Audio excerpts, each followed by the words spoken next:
ఓం సర్వవేదాంత సిద్ధాంత గోచరం తమగోచరం గోవిందం పరమానందం సద్గురుం ప్రణతోస్మ్యహం.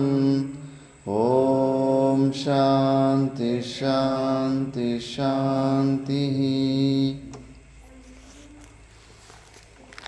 మనం వివేక చూడమని గురించి విచారణ చేస్తుంటిమి. ఇందులో పంచకోశ వివేకాలలో విజ్ఞానమయ కోశం గురించి విచారణ చేస్తుంటిమి. ఈ విజ్ఞానమయ కోశంలోనే ముఖ్యంగా ఈ అహంకారం అనేది పెద్ద శత్రువు ఉంటుంది. ఎక్కువ ఇది మన బింబరూప చైతన్యానికి చాలా దగ్గరగా ఉండడం వల్ల మనల్ని భ్రాంతిలో పెట్టేస్తుంటుంది. బింబరూప చైతన్యంలాగా నటిస్తూ ఉంటుంది. మళ్ళీ అందుకే శిష్యుడు భయపడతాడు. మరి మీరు ఈ విజ్ఞానమయ కోశం నిమిత్తంతో వచ్చిన ఈ తాదాత్మ్య దోషంతో వచ్చిన ఈ అహంకారము ఇది కూడా అనాది కాలం నుంచినే వచ్చిందంటున్నారు. మరి అనాది కాలంలో వచ్చింది, దానికి అంతమే ఉండదని మేము విన్నాము. ఆత్మ కూడా అనాది, ఈ అజ్ఞానం కూడా అనాది. మరి భ్రాంతి ద్వారా మనకు జీవభావం వచ్చిందో లేదో వాస్తవికంగా మనకు జీవభావం వచ్చిందో, కానీ సమస్య మాత్రం అలాగే ఉంటుంది కదా, పరిష్కారం ఏంటి అని ప్రశ్న వేసినప్పుడు, భ్రాంతి ద్వారా ఆరోపితము ద్వారా ఏదైనా ఒక వస్తువు అస్తిత్వానికి వచ్చిందంటే అది వాస్తవికం కాదు. అది జ్ఞానము ద్వారా, వివేకము ద్వారా, యథార్థ జ్ఞానము ద్వారా అది నశించిపోతుంది అని చెప్పుకుంటూ ప్రారంభించారు. దాన్ని ఇప్పుడు నెక్స్ట్ శ్లోకంలో స్పష్టీకరణ చేస్తున్నారు. యావద్భ్రాంతిస్తావదేవాస్య సత్తా మిథ్యాజ్ఞానో జృంభితస్య ప్రమాదాత్ రజ్వాం సర్పో భ్రాంతికాలీన ఏవ భ్రాంతేర్నాశేనైవ సర్పోస్తి తద్వత్. యావద్భ్రాంతిస్తావదేవాస్య సత్తా మిథ్యాజ్ఞానో జృంభితస్య ప్రమాదాత్ రజ్వాం సర్పో భ్రాంతికాలీన ఏవ భ్రాంతేర్నాశేనైవ సర్పోస్తి తద్వత్. యావద్భ్రాంతిస్తావదేవాస్య సత్తా మిథ్యాజ్ఞానో జృంభితస్య తస్య ప్రమాదాత్ రజ్వాం సర్పో భ్రాంతికాలీన ఏవ భ్రాంతేర్నాశేనైవ సర్పోస్తి తద్వత్.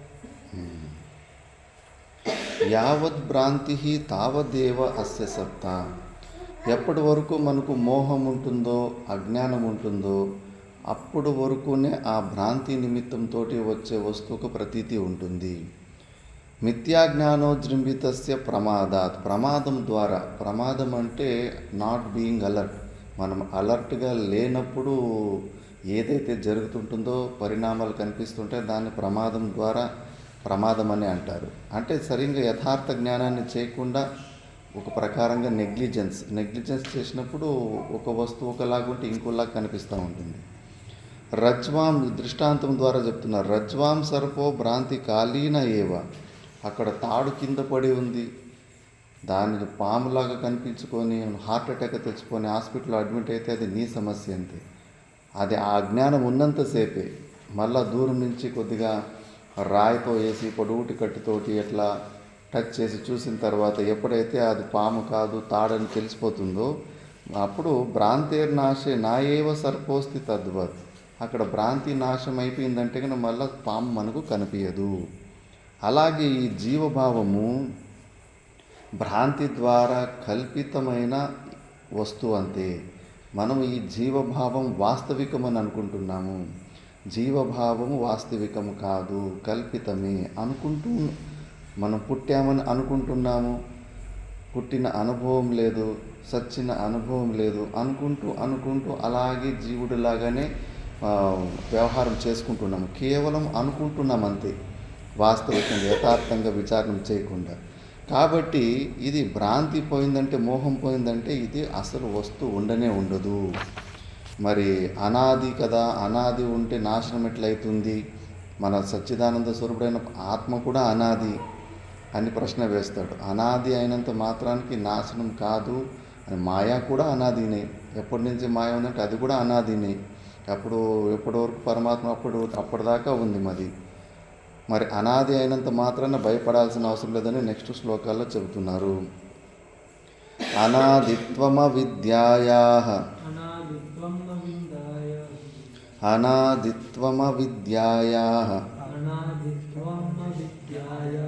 కార్యస్యాపి తతేష్యతే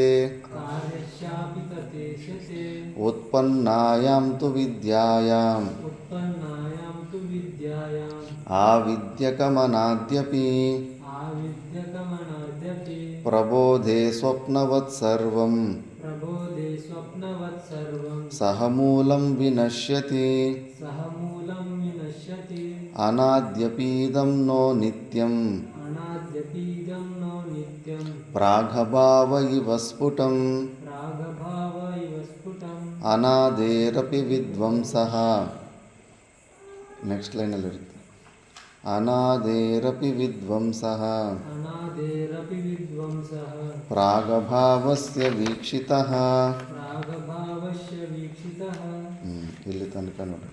అనాదిత్వమవిద్యాయాః కార్యస్యాపి తతేష్యతే ఉత్పన్నాయాం తు విద్యాయాం ఆవిద్యకమనాద్యపి ప్రబోధే స్వప్నవత్ సర్వం సహమూలం వినశ్యతి అనాద్యపీదం నో నిత్యం ప్రాగభావ ఇవ స్ఫుటం అనాదేరపి విద్వంసః ప్రాగభావస్య వీక్షితః.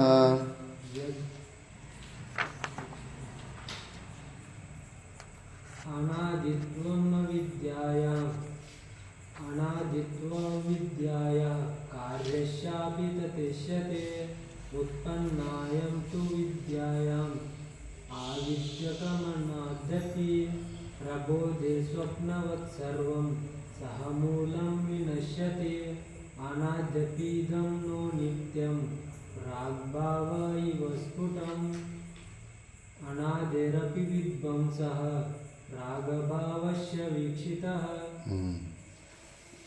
అనాదిత్వం అవిద్యాయాః కార్యస్యపి తథా ఇష్యతే. అవిద్య అనాది అవడం వల్ల దాని కార్యం కూడా అనాదినే. ఉత్పన్నాయాం తు విద్యాయాం ఆవిద్యకం అనాద్యపి ప్రబోధే స్వప్నవత్ సర్వం సహమూలం వినశ్యతి. అది అనాది అయినప్పటికీ కూడా స్వప్నంలో నుంచి మనము లేచినప్పుడు ప్రబోధే మొత్తం స్వప్నంలో ఉన్న సృష్టి అవన్నీ కార్యాలు కూడా ఆ స్వాప్నిక అవిద్య మూలకంగా ఉన్న మొత్తం సమూలం వినశ్యతి. ఎలా నాశనమవుతుందో జ్ఞానం వచ్చిన రోజు అవిద్య మళ్ళీ దాని కార్యరూపమైన ఈ జగత్ సత్యత్వ బుద్ధి జీవభావం కూడా ఒకేసారి నాశనమైపోతుంది.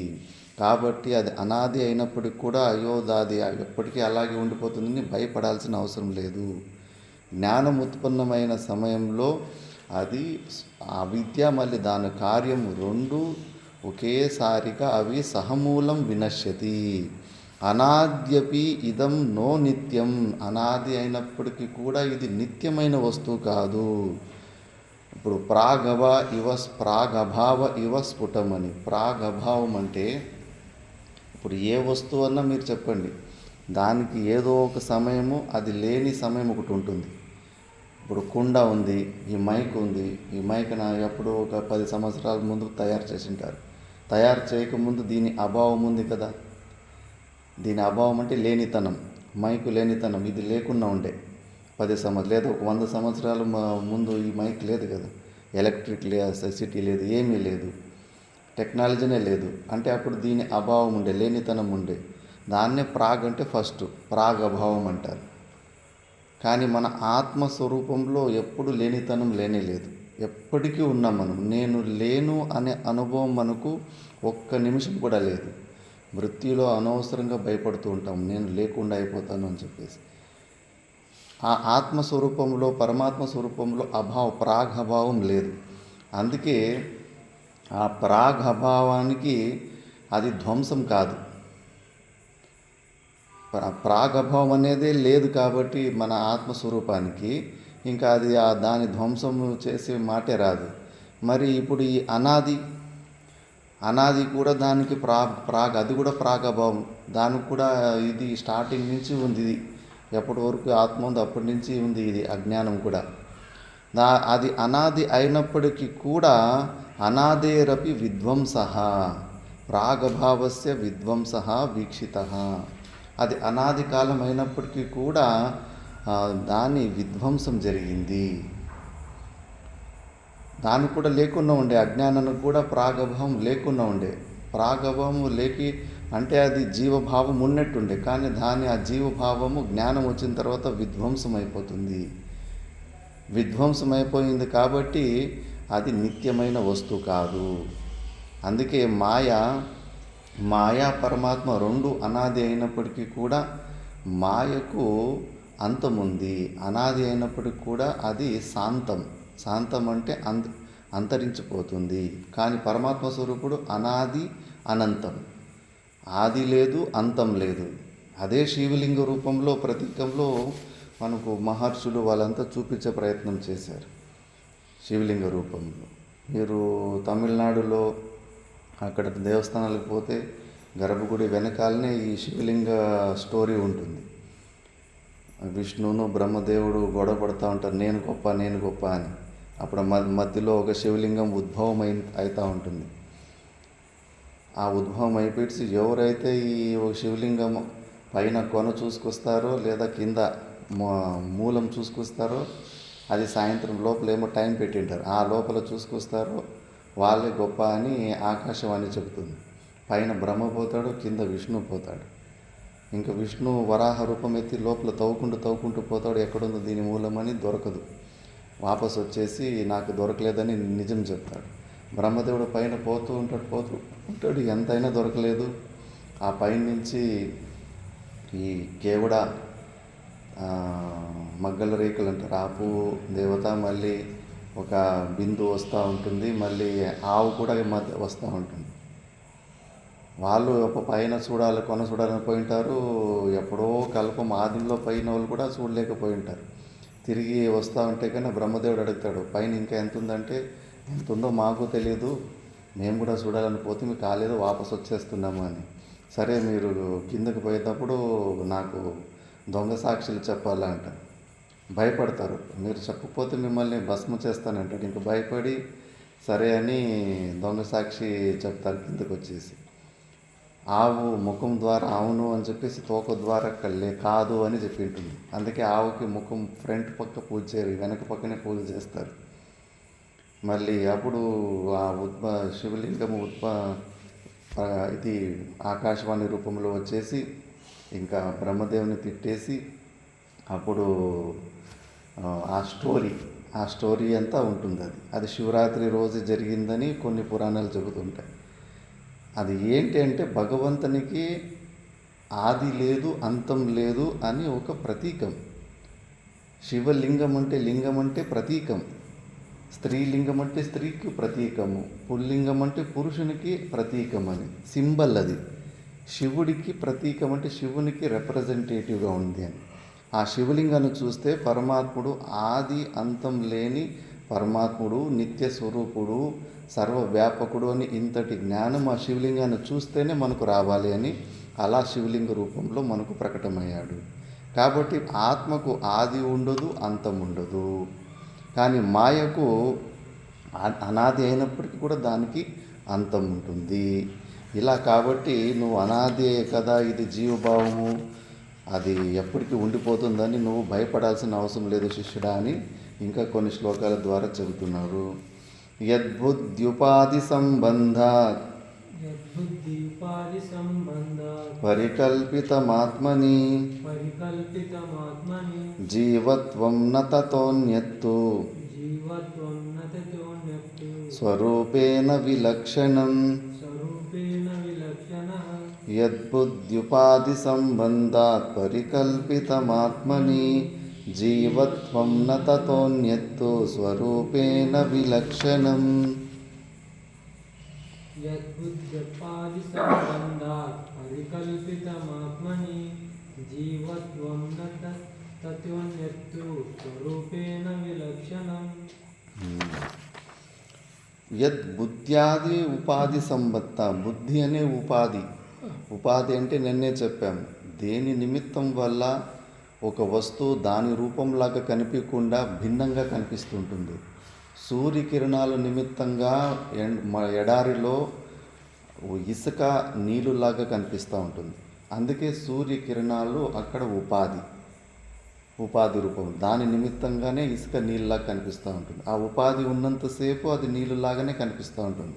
సాయంత్రం సూర్యకిరణాలు వెళ్ళిపోతే మళ్ళీ అది ఇసుకలాగానే కనిపిస్తూ ఉంటుంది. ఇది కూడా అంతే. ఉపాధి మనకి ప్రపంచము నేను జీవుడును మనకు ఎక్కడ అనిపిస్తూ ఉంది? బుద్ధిలోనే అనిపిస్తూ ఉంది. బుద్ధిలోనే నేను చిన్న అల్పుణ్ణి, పుట్టి సచ్చేటోడిని, ఒక సామాన్య మనిషిని అనే జీవభావం మనకు బుద్ధిలోనే అనిపిస్తూ ఉంది. ఈ ఉపాధి ఉన్నంతసేపు అలాగ అనిపిస్తూ ఉంటుంది. అక్కడ సూర్యకిరణాలు ఉన్నంతసేపు నీళ్ళలాగా కనిపిస్తూ ఉంటుంది ఇసుక. ఇక్కడ ఉపాధి ఉన్నంతసేపు సచ్చిదానంద స్వరూపుడైన పరమాత్ముడు ఈ ప్రపంచంలాగా వెరైటీ ప్రపంచంలాగా కనిపించి నేను అందులో పరిచిన్న జీవుని అనే భావం ఉంటుంది. సుషుప్తి అవస్థకు వెళ్ళిపోయిన వెంబడే ఈ బుద్ధి మనసులు విరమించుకున్న వెంబడే ప్రపంచం లేదు, జీవభావం లేదు, నిర్గుణ నిరాకార స్వరూపమైన మనము కేవలంగా ఉంటాము, ఆనందంగా ఉంటాము. కాబట్టి ఇలాంటి బుద్ధ్యాది ఉపాధి సంవాద్ పరికల్పితం ఆత్మని జీవత్వం ఏదైతే పరికల్పించుకున్నామో నా తతః అన్యత్తు స్వరూపేణ విలక్షణం, అది మన స్వరూపం కాదు ఆ జీవత్వం. ఎందుకంటే దేని ద్వారా నువ్వు కల్పించుకుంటున్నావో అదే నిత్యం లేదు. ఆ బుద్ధినే ప్రతిరోజు సుషుప్తి అవస్థలో టాటా బాయ్ బాయ్ అని వెళ్ళిపోతూ ఉంది. కాబట్టి అది ఇచ్చిన నిర్ణయంలో మనం నేను జీవుని అని అనుకుంటున్నాం. కాబట్టి ఆ జీవత్వం సత్యం కాదు. సంబంధస్వాత్మనో బుద్ధ్యా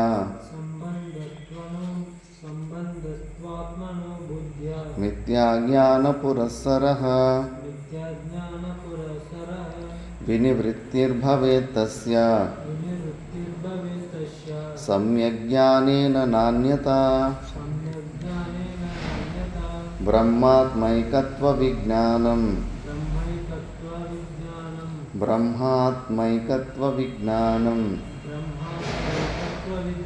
సమ్యజ్ఞానం శృతిర్మతం సంబంధస్వాత్మనో బుద్ధ్యా మిథ్యాజ్ఞాన పురస్సరః వినివృత్తిర్భవేత్ తస్య సమ్యజ్ఞానేన నాన్యతా బ్రహ్మాత్మైకత్వ విజ్ఞానం సమ్యజ్ఞానం శృతిర్మతం.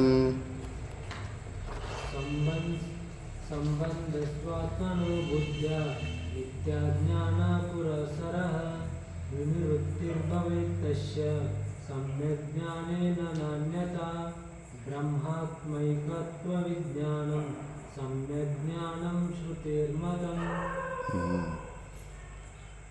స్వాత్మనః సంబంధః బుద్ధ్యా స్వాత్మనః సంబంధః మిథ్యాజ్ఞాన పురస్సః. ఈ జీవభావం ఏముందో ఇది కేవలము మిథ్యాజ్ఞానం, ఇది వాస్తవికమైనది కాదు. వినివృత్తిర్భవేత్ తస్య సమ్యజ్ఞానేన నాణ్యత. అందుకే ఇది కల్పితమైన జీవభావం కాబట్టి జ్ఞానము ద్వారా, సమ్యక్ జ్ఞానము ద్వారానే ఇది నాశనం అవుతుంది. కానీ అన్యత వేరే మార్గాలు ఏమీ లేవు. అందుకే భజగోవిందంలో కూడా భాష్యకార భగవానులు చెప్తారు, కురుతే గంగా సాగర గమనం వ్రత పరిపాలనమథవాదానం జ్ఞానవిహీనః సర్వమతేన ముక్తిర్న లభతి జన్మశతేన. భజ గోవిందం గోవిందం భజ మూఢమతే. లాస్ట్ మూమెంట్లో కేదార్నాథ్కి నడుచుకుంటూ పోతూ ఇంపార్టెంట్ విషయాలు చెప్పేసిపోయారు. కురుతే గంగా సాగర గమనం, ఎన్ని తీర్థాటనలన్నా చేసుకోండి. వ్రత పరిపాలన అథవా దానం, వ్రతాలు దాన ధర్మాలు ఇవన్నీ ఎన్నైనా చేసుకొని జ్ఞాన విహీన సర్వమతేన, జ్ఞానం లేకపోతే మాత్రము అన్ని మతాల్లో కూడా నీకు శతకోటి జన్మలైనప్పటికీ కూడా నీకు మోక్షం రాదు. అందుకే ఈ జ్ఞానాన్ని పొందే విషయంలో చాలా మహత్వ బుద్ధిని పెట్టుకోవాలి. చాలామంది ఎటకారాలు చేస్తారు, పుస్తకాలు చదివేస్తే మోక్షం వచ్చేస్తుందా, అట్లా ఇట్లా అని వెటకారం చేస్తూ ఉంటారు. ఎందుకంటే మనకున్న సమస్య వాస్తవికమైన సమస్య కాదు, కల్పితమైన సమస్య. కల్పితమైన సమస్య కేవలం విచారము ద్వారానే అది దానికి పరిష్కారం ఉంటుంది. వాస్తవికమైన బంధం అయితే తాళ్ళతోటో ఫెవికల్ ద్వారా ఏదైనా మనము ఈ అనాత్మతోటి బంధింపబడ్డామంటే అప్పుడు ఏదన్నా క్రియలు వేరేటివి ఏమన్నా చేసుకోవాలి. తత్వమసి అన్న వెంబడే ఆ పగ్గమేం విప్పుకోదు. దాన్ని ఎవరన్నా బయట చెప్పాలా, విప్పు అని చెప్పాలా, విప్పే క్రియలు చేయాలి. కాకపోతే మనకి ఈ శరీరంతో పెట్టుకున్న సంబంధము డూప్లికేట్ సంబంధము, ఊహించుకున్న సంబంధం ఇది. కాబట్టి ఇది జ్ఞానం కన్నా భిన్నంగా వేరే అన్ని ఏదన్నా అంతఃకరణ శుద్ధికి సహకారి కారణాలుగా ఉంటాయి. అంతేకాని జ్ఞానం ద్వారానే మనకు ఈ అజ్ఞానాన్ని మనము తొలగించుకోగలము, వేరే మార్గాలు లేవు. బ్రహ్మాత్మైకత్వ విజ్ఞానం సమ్యక్ జ్ఞానం శృతేర్మతం. జీవ బ్రహ్మ ఐక్య జ్ఞానం ఏదైతే శాస్త్రం చెబుతుందో సమ్యజ్ఞం, అదే ఈ శృతిలో అంటే శాస్త్రము వేదముఖ మతం అదే. జీవ బ్రహ్మ ఐక్య జ్ఞానమే అల్టిమేటు. ఎందుకంటే ఇప్పుడు పెద్ద మహా ఆకాశం ఉండే స్పేస్, ఖాళీ జాగా, అందులో మనము కుండలు ఈ ఆశ్రమాన్ని తయారు చేస్తుంది. ఆశ్రమం తయారు కాకముందు ఇదంతా పొలం ఉండే, ఏదంటే ఖాళీ జాగా అని దీని పేరంతే. ఇప్పుడు ఆశ్రమం తయారు చేసిన తర్వాత గర్భగుడి space, room space, bathroom space, kitchen space, ఎన్ని స్పేసులు. ఆ స్పేసులు కొత్తగా పుట్టినట్లు మనకు అనిపిస్తూ ఉంటుంది. ఈ జీవుడు కూడా అంతే. ఆ సర్వ వ్యాపకమైన సచ్చిదానంద స్వరూపంలో ఈ స్థూల శరీరం అనే ఈ ఉపాధుల ద్వారా, శరీర సంఘాతము ద్వారా ఒక పరిచిన్న జీవుడు అని. అక్కడ కుండలు బద్దలు కొట్టినా మళ్ళీ ఈ బిల్డింగ్ అంతా డిస్మాంటిల్ చేసినా మళ్ళీ అక్కడ మహా ఆకాశమే ఉంటుంది. ఈ రూమ్ స్పేసు, కిచెన్ స్పేసు, ఆ బిల్డింగ్ని పడగొట్టిన తర్వాత బిగ్ స్పేస్, పెద్ద స్పేసులు ఎలా లయం అయిపోతాయో లయమేమైపోతాయి. లయం ఆల్రెడీ ఆ మహా ఆకాశమే ఉంది. మనమే గోడలు పెట్టుకొని అవి సపరేట్గా ఇది అయిపోయిందని. లయం అనే శబ్దం కూడా కేవలం ఆరోపమే, ఆల్రెడీ అది మహా ఆకాశంగానే ఉంది. అలాగే ఈ జీవుడు బ్రహ్మలో లయం అయిపోవడం కూడా అంత లయం కాదు, లయం ఇవ లయ వాస్తవికంగా. అందుకే జీవుడే బ్రహ్మాన్ని గట్టి బల్లగుద్ది చెప్పేది. జీవుడే బ్రహ్మస్వరూపము, బ్రహ్మే జీవను, రెండు వైపులు వైస్ వర్స, రెండు వైపులు చెబుతుంది. కాబట్టి ఈ అజ్ఞాన ఆవరణాన్ని తొలగించుకుంటే ఆ సత్యాన్ని మనం తెలుసుకోగలుగుతాము అని చెప్పారు. దాని తర్వాత దానికి కొన్ని కారణాలు చూపిస్తున్నారు. తదాత్మానాత్మనో సమ్యక్ వివేకేనైవ సిద్ధ్యతి తతో వివేకః కర్తవ్యః ప్రత్యగాత్మా సదాత్మనోః. తదాత్మనాత్మనో సమ్యక్ వివేకేనైవ సిద్ధ్యతి తతో వివేకః కర్తవ్యః ప్రత్యగాత్మా సదాత్మనోః.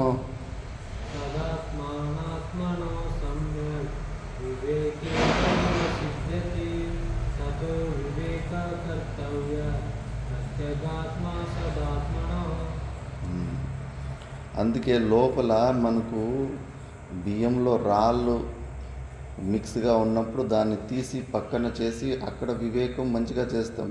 బియ్యం రాళ్ళ వివేకంలో ఏమీ సమస్య లేదు. ఇప్పుడు మన శరీరంలోనే నేను అంటున్నాం, ఇందులో ఆత్మతత్వము అనాత్మతత్వము రెండు మిక్సప్ అయిపోయినాయి. ఇక్కడ మనం వేరు చేసుకోవాలంటే చాలా బుద్ధి తీక్ష్ణంగా ఉండాలి. కశ్చిద్దీరః ప్రత్యేగాత్మానమైక్షత్. ఎవరో కొంతమంది ధీర పురుషులే దీన్ని చేయగలుగుతున్నారు. మిక్సప్ అయిపోయింది. అక్కడ జాగ్రత్తగా మనం సపరేట్ చేసుకోవాలి. ఉదయం కూడా పక్షి దృష్టాంతం చెప్పాను. ఒకే చెట్టులో రెండు పక్షులు ఉంటాయి. కింద కొమ్మలో ఒక పక్షి రోజు తీయటి పళ్ళు చేదు పళ్ళు తింటూ తీయటి పళ్ళు తిన్నప్పుడు భలే ఉందప్ప జీవితం అనుకుంటూ ఉంటుంది. చేదు పళ్ళు తిన్నప్పుడు అబ్బా నరకం దుఃఖం అని బాధపడుతూ ఉంటుంది. మళ్ళీ పైకి చూస్తూ ఉంటుంది. పైన ఒక పక్షి ఏమీ చేయకుండా కూర్చో ఉంటుంది. అలా రోజు తింటూ తింటూ అనుభవిస్తూ పైకి చూస్తే కన్నా ఆ పక్షి ఎవరు అని పై చూడనికపోతే ఇదే అది అయిపోతుంది. అలాగే మనలోనే ఒకటి కేవల సాక్షి ఒకటి ఉంది. అది అన్నిటినీ కేవలం సాక్షి రూపంలోనే చూస్తూ ఉంది. సాక్షిత అపి నా తాత్వికి, సాక్షిత్వం అనే శబ్దం కూడా మన వైపు ఇటువైపు నుంచి చూస్తున్నాం కాబట్టి అందులో సాక్షిత్వం అనే ధర్మము ఉన్నట్టు కనిపిస్తూ ఉంటుంది. సూర్యుడు ప్రకాశం అంతే, ప్రకాశకుడు, ఇల్లుమినేటర్ అనేది మనం ఆరోపం పెట్టుకున్నది. సూర్యుడు చెప్పాడా నేను ఇల్లుమినేటర్ అని, ఆయన ఇల్లుమినెన్స్ అంతే, ఆయన ప్రకాశం అంతే. మనం కుడు అనేది మనం ఎక్కువ ఆరోపణ చేసుకుంటాం. మనలో ఉన్న సాక్షితత్వంలో కూడా కేవల సాక్షి అని, అందులో ఉన్న సాక్షిత్వం కూడా మనం పెట్టుకున్న ఆరోపణ, కానీ అది కేవల సాక్షి, ఇంకా వర్ణించడానికి వేరే శబ్దాలు లేవు. కానీ మనము ప్రపంచంలో జరిగిన విషయాలకి సాక్షి రూపంలో ఉన్నామంటే మనం కర్త. అక్కడ మనము ద్రష్ట, దృశ్యము, మళ్ళా మీన్స్ బుద్ధి ద్వారానో కళ్ళు ద్వారానో మనం ఏదో చూసాం, త్రిపుటి ఉంటుంది ఆ సాక్షిలో. అలాంటి సాక్షి కాదు, అందుకే దానికి కేవల అనే శబ్దాన్ని కేవల సాక్ష్యం అనేది. ఆ సాక్షిలో ఏమీ వ్యక్తం అవడం ఏమీ ఉండదు. రాత్రిపూట్ల గాఢ నిద్రలో సుషుప్తి అవస్థలో పడుకో ఉంటుంది. ఏమన్నా అసలు బుద్ధి పని చేయడం అసలు లేనే లేదు. కానీ లేచిన తర్వాత స్వప్నాలు రాలేదనే విషయం తెలుసుకున్నామా లేదా? అంటే అన్నీ చూసాం, అన్నిటి గురించి స్వప్నముఖ అభావం గురించి జ్ఞానమైంది, ఆ సమయంలో వ్యక్తం చేసుకోలేదు. అందుకే మన స్వరూపము అవ్యక్త చైతన్యం. వ్యక్తం అవుతుంది మన జ్ఞానం అంటే ఇంకా మనం అహంకారంలోనే ఉన్నాము అని, బుద్ధిలోనే అనుకుంటున్నాం, అహంకారంలోనే అనుకుంటున్నాం నేను సచ్చిదానంద స్వరూపుణ్ణి అని. వ్యక్త చైతన్యం కాదు, అవ్యక్త చైతన్యం. ఆ అవ్యక్త చైతన్యం, అందుకే అక్కడ అలాంటి తత్వం ఉంటుంది. అక్కడ ఏ ధర్మాలు కూడా ఉండవు, అన్ని ఆరోపాలంతే. కేవల శుద్ధ జ్ఞాన స్వరూపము. జ్ఞానంలో శుద్ధత అంటే అవిషయతయ విషయ అనుపరక్త చిత్త స్ఫురణం బ్రహ్మానుభవం. ఇప్పుడు మైకు జ్ఞానం పొందుతాం, ఇది కూడా జ్ఞానమే. కానీ ఈ జ్ఞానంలో విషయం నుంచి వచ్చిన జ్ఞానం ఇది, ఇందులో త్రిపుటి ఉంటుంది.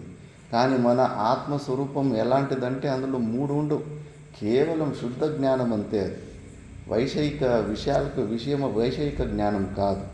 అలాంటి ఆత్మస్వరూపం మనం అలాంటి స్వరూపం ఉన్నప్పుడు మనం చేసే చేష్టలేమి బుద్ధిలో బ్రహ్మానుభవాన్ని పొందాలి అని. ఎక్కడ అది విపరీతమైన ఓరియంటేషన్. ఆ బుద్ధిలో పొందేది నువ్వు ఆ చైతన్యాన్ని వ్యక్తం చేయాలనుకుంటున్నావు. శాస్త్రము దండోర పెడతా ఉంది, అది అవ్యక్తం అని. అవ్యక్తం, అదృశ్యం, వాగ గోచరం అని చెప్పేసి ఏ ఇంద్రియాలకి గోచరుడు కాదని. మనమేమో గోచరుని చేసే పనిలోనే ఉన్నాం. బుద్ధి ద్వారా ఈ మైకుని తెలుసుకున్నట్టు పరమాత్మని మొత్తంగా తెలుసుకునేలానే ప్రయత్నాల్లోనే ఉన్నాం. ఎప్పటికీ జరగదు, అది ఎప్పటికీ అసంతుష్టినే ఉంటుంది. ఆ చేష్టలే వదిలిపెట్టేయాలి. అసలు నీకు బుద్ధి ఉందన్న జ్ఞానం కూడా ఆ చైతన్యం ద్వారానే తెలుస్తూ ఉంది. దాన్ని నువ్వు మర్చిపోతున్నావు. ఉదయం పూట్ల పగలు పూట్ల పుస్తకాన్ని దేని ద్వారా చదువుతున్నారని పిల్లగాని అడిగితే కన్నా కళ్ళు ద్వారా చదువుతున్నాను అంటాడు. సూర్యకిరణాలకి మహత్వమే లేదు. సూర్యకిరణాలు లేకపోతే చదువునీకి అవుతుందా కళ్ళు ఉన్నా కూడా? అలాగే మర్చిపోతాము, దాని ప్రజెన్స్ని మర్చిపోతూ ఉంటాం. అలాగే మన లోపల ఒకటి చైతన్యం ఉంది, బింబరూపమైన చైతన్యం. దాన్ని మనం పట్టించుకోవడం లేదు. బుద్ధిని లోపలికి తిప్పితే అది ఒకటి సాక్షి రూపంలో ఉంది, అక్కడికి షిఫ్ట్ అయిపోవాలి మన అటెన్షన్ అంతా. బింబ రూపంలోకి షిఫ్ట్ అయిపోతే కన్నా ఇంకా విషయం పోతుంది. తర్వాత ఈ జీవభావం ఇందులోకి మనము ప్రతిబింబ రూపంలోకి వచ్చేసాం. అద్దం ముంగుట ఉంది, మనం నిలుచుకున్నాము, మన ప్రతిబింబము అద్దంలో కనిపించింది. అద్దంలోకి దూరేసి ఆ ప్రతిబింబంలో నేను అనుకుంటున్నాము ఆ బింబ రూపంలో. అద్దాన్ని వదిలిపెట్టేసి అద్దం లోపల ఉన్న ప్రతిబింబ రూపాన్ని వదిలిపెట్టేసి బయటకు వచ్చి బింబ రూపంలో నిలబడాలి కదా. ఈ బింబ రూపమైన వాడిని నేను అని చెప్పేసి. అంతే విచిత్రంగా లోపల ఒక బింబ రూపం కేవల సాక్షి చైతన్యం ఉంది. అందులో ఎక్కువ నిలబడము, సాక్షి రూపంలో ఉండడం వదిలేసి ఆటోమేటిక్గా పరిచిన బుద్ధిలోకి ఈ జీవ సాక్షికి వచ్చేస్తున్నాం. కేవల సాక్షిలో ఉంటే జీవ సాక్షిలోనే వచ్చేస్తూ ఉంటాం. పెద్ద ఇది లాస్ట్ స్టెప్ ఎంతో భయంకరమైన స్టెప్. పెద్ద పెద్ద మహానుభావులు ఏడ్చుకున్నారు అట్లే లాస్ట్లో ఈ అహంకారాన్ని నూకేసుకోవడానికి విజ్ఞానమయ కోసం. అందుకే మళ్ళీ వాళ్ళు ఉపాసన, ఆ ప్రేమ సాధనలు అనుకుంటూ ఈ అహంకారాన్ని చంపుకోవడానికి అలాంటి ఆలంబనాలు తీసుకుంటారు. ఎందుకంటే ఈ జ్ఞానము ద్వారా విచారణ చేసి చేసి అలిసిపోతారు. అంత ఈజీగా పోతుంది అహంకారం. మళ్ళా అది బుసు కొడుతూ వచ్చేస్తూనే ఉంటుంది. అన్ని విషయంలోనూ వచ్చేస్తూ ఉంటుంది. ఆటోమేటిక్గా పరిచిన బుద్ధిలోకి తీసుకొచ్చేస్తూ ఉంటుంది. అందుకే తతః వివేక కర్తవ్య ప్రత్యేగాత్మ అసద్ధాత్మనోహు. అందుకే ఈ జీవసాక్షి కేవల సాక్షిలో వివేకం చేసుకో. కేవలం నువ్వు సాక్షి రూప చైతన్యం, ఇవన్నీ జరుగుతున్నవన్నీ కూడా నువ్వు సాక్షి రూపం చూసుకో. నువ్వు ఏది గ్రాంటెడ్గా తీసుకోవద్దు. అంతఃకరణ శుద్ధి కూడా నీ అంతఃకరణము నాది అనుకున్నందుకు నువ్వు చేసుకోవాలంతే. మన ఆత్మస్వరూపము సిద్ధ వస్తువు ఆల్రెడీ ఉంది. ఉన్న వస్తువుకి ఏమి సాధనలు ఉండవు, ఆల్రెడీ పొందేసాం దాన్ని. ఇప్పుడు ఆకాశాన్ని పొందాలంటే కన్నా ఏం పని చేయాలి? నారాయణ చైతన్యం ఆకాశాన్ని పొందాలంటే ఏం పని చేయాలి? బద్రీనాథ్ని పొందాలంటే బస్సో ట్రైనో ఎక్కి అక్కడ దాకా నడుచుకొని పోవాలి. ఆకాశాన్ని ఖాళీ జాగాన్ని పొందాలంటే ఏం చేయాలి?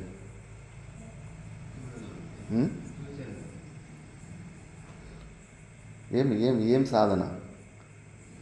పోనీ నీళ్ళు కావాలంటే ఇక్కడి నుంచి ట్యాప్ దగ్గరకు, బాత్రూమ్ దగ్గరికి, నీళ్ళ దగ్గర వరకు నడుచుకొని పోవాలా, చెంబులో తీసుకురావాలి.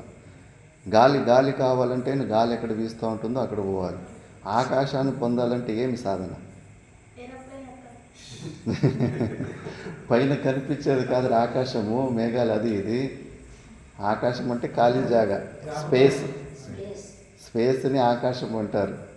అకామిడేటింగ్ కెపాసిటీ, అవకాశ దాతృత్వం, ఆకాశత్వం. ఎక్కడెక్కడ మనకి ఏదైనా వస్తువులు పెట్టుకోవడం. ఈరోజు మనం ఇక్కడ కూర్చున్నామంటే ఇక్కడ ఖాళీ జాగా ఉన్నందుకు కదా కూర్చుంది. మరి ఈ ఖాళీ జాగాన్ని పొందాలంటే మనం ఏం చేయాలి? దండ బయటకు చేయాలన్నా, ఎక్సర్సైజ్ చేయాలన్నా, కుస్తీ చేయాలన్నా,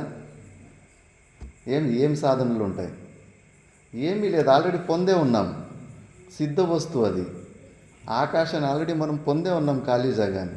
అలాగే మనలో ఉన్న, మనం వెతుకుతున్న పరమాత్మ తత్వం అది మనలోనే ఉంది, ఆల్రెడీ పొందే ఉన్నాం. దానికి సాధనలేంటి? మన భ్రాంతి కాకపోతే ద్రవిడ ప్రాణాయామాలు చేసుకుంటున్నాం అంతే, శ్రవణ మన నిధిధ్యాసనాల ద్వారా. సిద్ధ వస్తువుకు సాధనలు ఉండవు. ఉండాయి చేస్తున్నామంటే కానీ ద్రవిడ ప్రాణాయామమే చేస్తున్నాము. అందుకే నేను ఆ కొత్త స్టోరీ ఎన్నిసార్లు చెబుతూ ఉంటాను. అది సుఫీ సంతులది. కొత్త వాళ్ళు ఇద్దరు వచ్చినారు, వాళ్ళ కోసం మళ్ళీ రిపీట్ చేస్తాను. ఒక సుఫీ సంతుడు ఉంటాడు, వాడికి ఒక శిష్యుడు ఉంటాడు, మందబుద్ధేను. వాడికి సమస్య ఏంటంటే వానికి నిద్ర వస్తూ ఉంటుంది. రాకపోతే కన్నా గురుగారి దగ్గర పోయి, గురుగారు నాకు నిద్ర వస్తలేదంటాడు. ఏంట్రా సమస్య అంటే, నాకు బయట 20 గాడిదలు, 20 గుర్రాలు, 20 వంటలు ఉన్నాయంటాడు. అవునా, అవి నా ఇంటి బయట కట్టేసుకుంటాను, అవి లొల్లి చేస్తుంటాయి, ఆ లొల్లి వల్ల నాకు నిద్ర వస్తలేదంటాడు. ఓ పని చేయరు, ఈరోజు గాడిదల్ని లోపల కట్టేసుకుంటాడు. ఇంకా బయట ఉంటేనే వాటి లొల్లికి నిద్ర వస్తలేదు, ఇంకా లోపల కట్టేసుకునేసరికి ఇంకా నిద్ర ఎక్కువ పాడైపోతుంది. మళ్ళీ రెండో రోజు మళ్ళీ గుర్రాన్ని లోపల కట్టేసుకో అంటాడు, ఇంకా సగం నిద్ర పాడైపోతుంది. మూడో రోజు వంటల్ని లోపల కట్టేసుకో అంటాడు, మొత్తానికి నిద్ర పాడైపోతుంది, శివరాత్రి అయిపోతుంది. గురుగారి దగ్గర పోయి కోపంగా, ఏంటి గురుగారు ఏదో పరిష్కారం చెప్తానంటే ఇంకా సమస్యని పెంచేస్తే అని అంటారు. లేదరా ఈరోజు గాడిదల్ని బయట కట్టేసుకో అన్నాడు. కట్టేసుకుంటే ఏమరా నిద్ర వచ్చిందా అంటే, కొద్దిగా వచ్చింది గురుగారు అన్నాడు. ఈరోజు గుర్రాలని బయట కట్టేసుకున్నాడు. నిద్ర వచ్చిందంటే సగం వచ్చింది గురుగారు అని. మరి వంటల్ని బయట కట్టేసుకో అన్నాడు. ఇప్పుడు నిద్ర వచ్చిందంటే పూర్తిగా వచ్చింది గురుగారు అన్నాడు. చూడండి, ఆలోచించండి, ఇది సత్యమైన నిజంగా జరిగిన ఘటన ఇది. మరి ముందు కూడా అవి బయటనే ఉండే, ఇప్పుడు బయటనే ఉన్నాయి. వీటికి నిద్ర ఎలా వచ్చింది మంచిగా? అంతే, అధ్యారోప అపవాదం. ఆరోపం చేసి దాన్ని తొలగించుకున్నాడు అంతే. ఈ మనసు బుద్ధి ఫస్ట్ ఏమి అంత, వాడు ముందుగా కూడా ఆనందంగానే ఉండే, సమస్య లేదు. కానీ వాడు మనసు బుద్ధి సమస్య ఉన్నట్టు వానికి నిర్ణయం ఇచ్చింది. సమస్య ఉంది కాబట్టి వాడు ఇప్పుడు పరిష్కారం. ఊరికే నీకు డైరెక్ట్గా నీకేమి సమస్య లేదురా, నువ్వు అట్లే ఆనందంగా ఉండుంటే వాడు దొరికేది కాదు. ఏదో ఒకటి వాడికి మనసుకు ఒక ఎక్సర్సైజ్ కావాలి. అందుకే గురుగారికి తెలుసు వాడి సమస్య కల్పితమైనది కాబట్టి అని. కొద్దిగా ఆ మనసుకి మళ్ళీ ఎక్సర్సైజ్ చేపించేస్తే మళ్ళీ అది సైలెంట్గా మళ్ళీ అదే అదే ఆవులు, అదే పశువులు, అదే ఇల్లు, అదే మళ్ళీ వాడికి నిద్ర వచ్చింది. మనం కూడా అంతే. మనము ఎంత బలహీనంగా ఉన్నామంటే ప్రతిరోజు ఈ మనసు బుద్ధులు ఇచ్చే నిర్ణయాలకి నమ్మేస్తున్నాం. నువ్వు సుఖంగా లేవు, నువ్వు దుఃఖంగా ఉండవు, నువ్వు ఈ శరీరానివి, నీకు ఆకలి దప్పుల సమస్యలు ఉన్నాయి, అది ప్రతిరోజు మనకి అది నిర్ణయాలు ఇస్తూ ఉంటుంది. మనమేమో ఆ మనసుకు గులాముల్లానే ఉన్నాం. అందుకే మనకి ఇప్పుడు ఇవన్నీ శ్రవణ మనన నిధిధ్యాసనాలు ఇవన్నీ కూడా ఈ ఎక్సర్సైజ్. లేకపోతే వాస్తవంగా మనకు సమస్య లేనే లేదు, కల్పితమైనది. దుఃఖం వాస్తవికం కాదు, మనకు ఈ శరీరాలకి సంబంధమే లేదు. అందుకే జీవన్ముక్త పురుషులు ఈ శరీరాన్ని కూడా వేరే వాళ్ళ శరీరంలాగా భిన్నంగానే చూస్తూ ఉంటారు. మా గురువులకు ఒక ఆయన అవధూత ఉండే, ఇక్కడ గొంతు క్యాన్సర్ అయిపోయి మొత్తం అంతా బొక్కలు కనిపిస్తూ ఉంటే భక్తులు వచ్చి, అయ్యో గురుగారు, ఈ నొప్పిని మీరు ఎలా భరిస్తున్నారు అంటే, నువ్వు చూసి ఎలా భరిస్తున్నావో నేను దీన్ని అలాగే చూస్తున్నానని. నువ్వు ఎలాగ నీ శరీరం కన్నా భిన్నంగా ఈ నొప్పిని చూస్తున్నావు, నేను నాకన్నా భిన్నంగా ఈ శరీరాన్ని చూస్తున్నాను అని చెప్పేసి అంత సాక్షిభావంలో ఉంటారు. ఆ అలవాటు చేసుకోవాలి. ఈ శరీరంలో అయ్యే ఏమి రియాక్ట్లు చేసుకోకుండా జీవన్ముక్త పురుషులకు అది స్వాభావికంగా ఉన్నప్పటికీ ముముక్షులైన వాళ్ళు వాళ్ళలాగా అలవాటు చేసుకోవాలి. ఎవరన్నా మనసా వాచ కర్మన అటాక్ చేసినప్పుడు రియాక్ట్ కాకుండా సహించుకుంటూ, ఎందుకంటే మనం ఈ శరీరం కాదు కదా, ఈ శరీరం అనుకొని రియాక్ట్ అయిపోతుంటాం, బాధపడిపోతుంటాం, కొన్ని శబ్దాలు నిద్ర లేకుండా చేస్తూ ఉంటాయి. అంత వీక్ మైండ్ ఉంటుంది. ఈ సత్యాన్ని తెలుసుకున్నవాడు నందతి ఏవా, నువ్వు తిట్టు కొట్టు అసలు సంబంధం లేదు. సిద్ధారూఢ స్వామిజీకి నెత్తి మీద అగ్గి పెట్టారు. మీ నెత్తి మీద అగ్గి పెడితే ఏం చేస్తారు? ఫస్ట్ చేయినీతి కిందకి తీసేసుకుంటారు, మళ్ళీ అగ్గి పెట్టినోనికి వాడిని చంపేస్తారు. చేత కాకపోతే అట్లీస్ట్ 4-5 దెబ్బలన్నా కొడతారు. ఆయన కనీసం చెయ్యి తీసుకొని అగ్గిని పక్కకు కూడా నెట్టేసుకోలేదు, అలాగే ఉన్నాడు. ఎంత ఈ శరీరాన్ని సాక్షిభావంలో ఎంత భిన్నంగా, ఇది నేను కాదు అంటే కాదు, దాన్ని దృఢ నిశ్చయం అంటారు.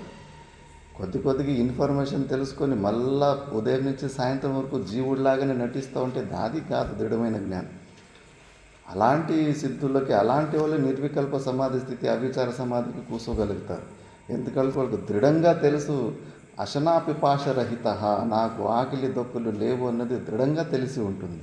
అందుకే వాళ్ళు ఆ కాల్స్ వచ్చినా కూడా ఆకలి దప్పులకి వాళ్ళు దాన్ని పూర్తి చేయకుండా వాళ్ళ స్వరూపంలో అలాగే కూర్చో ఉంటారు. అంత తెగింపు ఉంటుంది. అంత తెగింపు ఉంటే నిశ్చయంలో దృఢత్వం ఉంటుంది.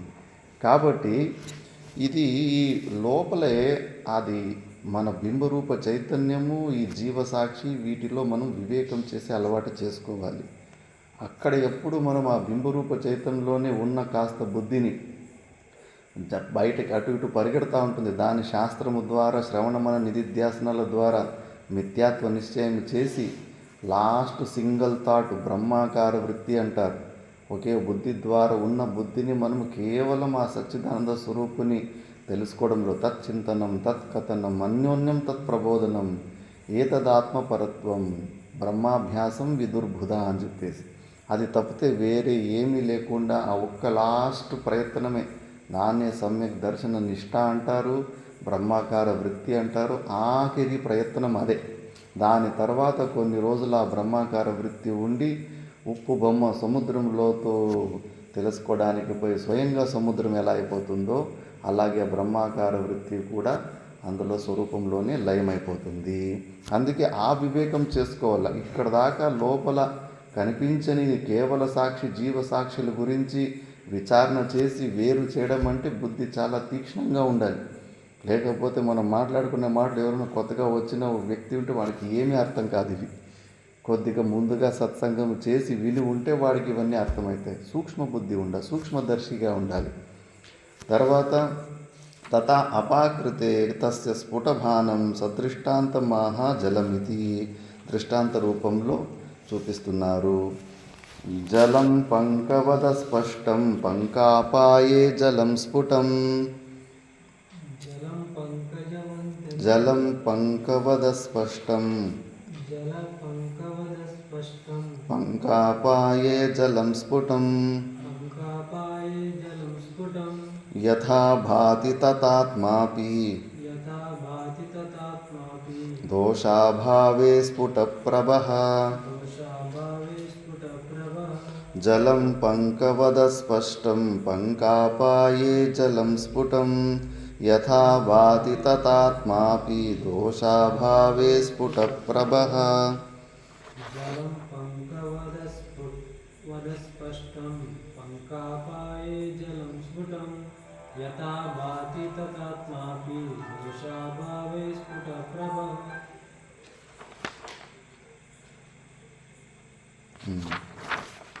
జలం పంకవద సస్ప ఎప్పుడు నీళ్ళలో పాకురు అది ఇది ఉన్నప్పుడు అస్పష్టంగా ఎలా కనిపిస్తూ ఉంటుందో పంకాపాయే జలం స్ఫుటం ఆ పాకురునంతా తీసేస్తే నీళ్ళు తానంతకు తాను ఎలా యథాభాతి తథా ఆత్మ అపి దోషాభావే స్ఫుటప్రభః అలాగే మనలో మనం వెతుకుతున్న ఆ సచ్చిదానంద స్వరూపడిన పరమాత్మను కూడా ఫస్ట్ బయట ఉన్న ఈ దోషాలని ఈ ఆవరణ విక్షేప శక్తులను మనము తొలగించుకుంటే ఈ 3 ప్రకారాలైన శరీరాలతోటి మనం పెట్టుకున్న డూప్లికేట్ సంబంధాన్ని తొలగించుకుంటే ఇవన్నీ తొలగించుకుంటే చాలు ఆ మనసు బుద్ధులకు బాగా నచ్చచెప్పి మీతోటి మాకు పని లేదు అని మనం వాటికి ఉద్యోగం ఇవ్వకుండా ఉంటే అవి సైలెంట్ అవుతాయి.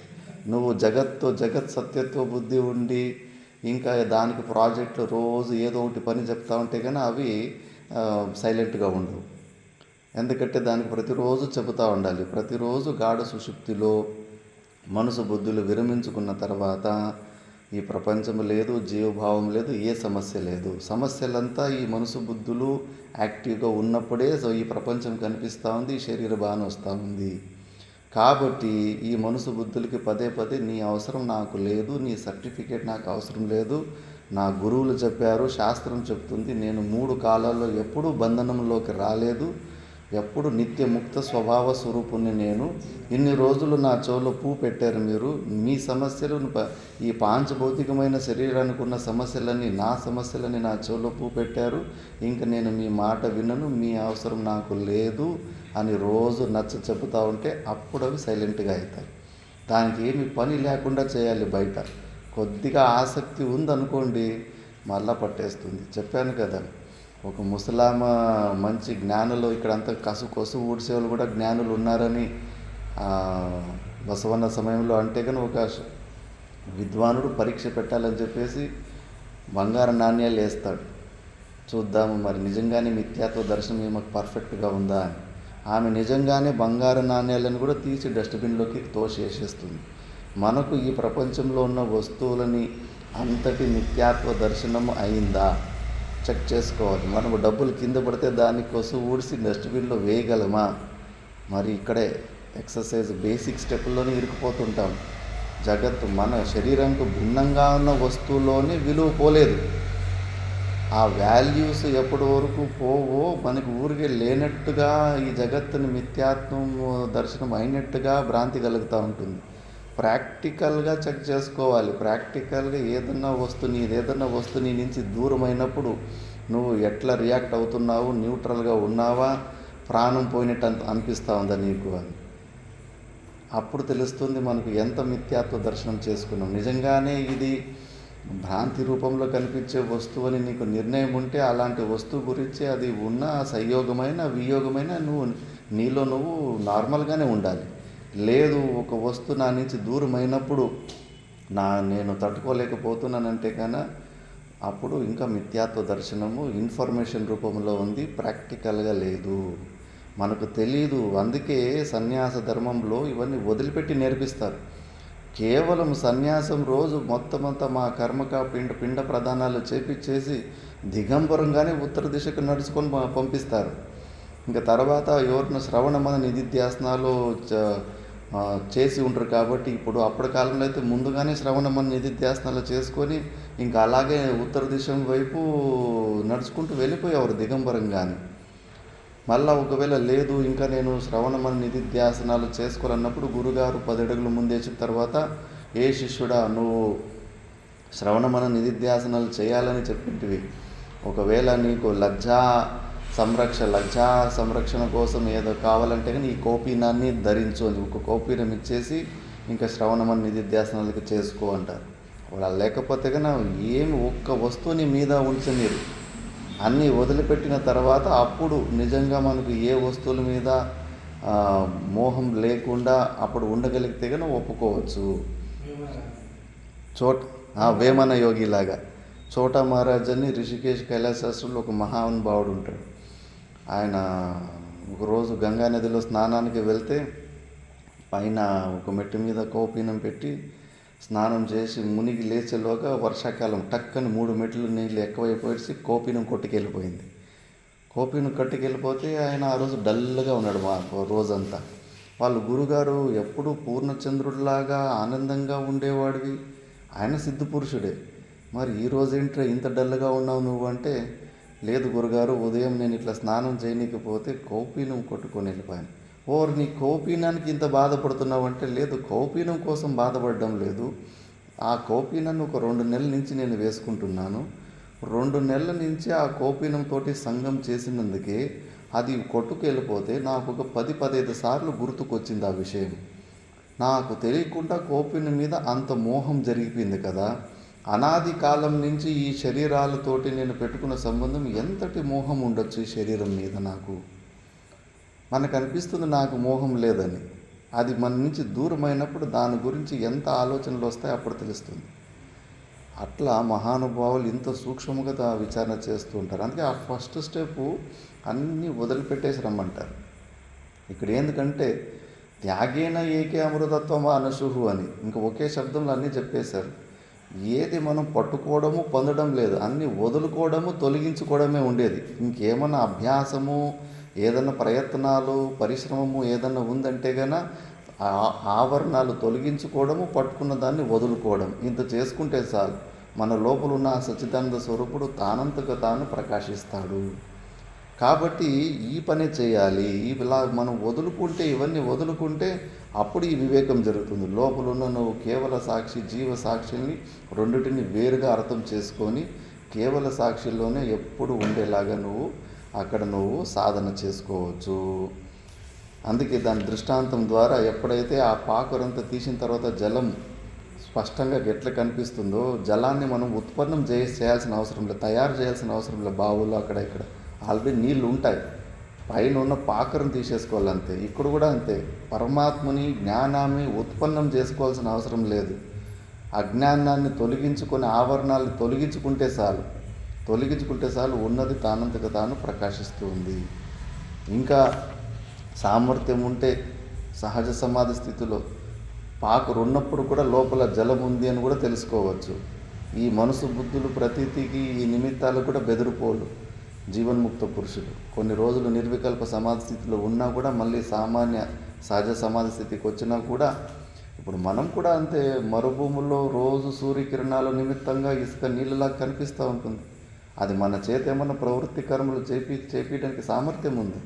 ఆ సామర్థ్యం పోగొట్టుపోయింది, ఎందుకంటే మనకు జ్ఞానం వచ్చేసింది కాబట్టి. అక్కడున్న నీళ్లు వాస్తవము కాదు, సూర్యకిరణాల నిమిత్తం నుంచి కనిపిస్తున్నాయి మిథ్యా అని. అదే నిర్ణయము అదే బుద్ధిని ఈ ప్రపంచం వైపును కూడా మనము పెట్టుకుంటే ఈ మనసు బుద్ధులు మనకు యాక్టివ్గా ఉండడము, ఈ ప్రపంచం కనిపించడము, ఇవేమి మనల్ని ప్రవృత్తి నివృత్తి కర్మలు చేపలేకపోతాయి. కానీ నిష్ఠ అంత స్ట్రాంగ్గా ఉండాలి. మాయ చాలా ప్రబలం, లాగేస్తుంది. మళ్ళీ ఎంతటి పెద్ద పెద్ద విశ్వామిత్రులు లాంటి మహాపురుషుల్ని కింద పడేసింది. కాబట్టి అజ్ఞాన ఆవరణాన్ని మనము తొలగించుకోవడమే అంతే పని ఉంటుంది.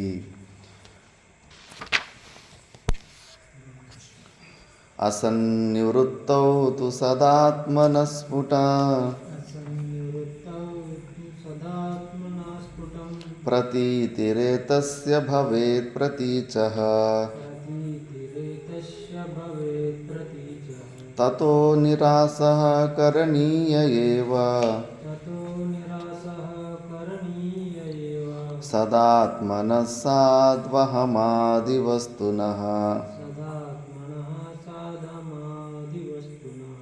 అసన్నివృత్తౌ తు సదాత్మనస్ఫుట ప్రతీతిరేతస్య భవేత్ ప్రతీచః తతో నిరాసః కరణీయ ఏవ సదాత్మనః సాధ్వహమాదివస్తునః.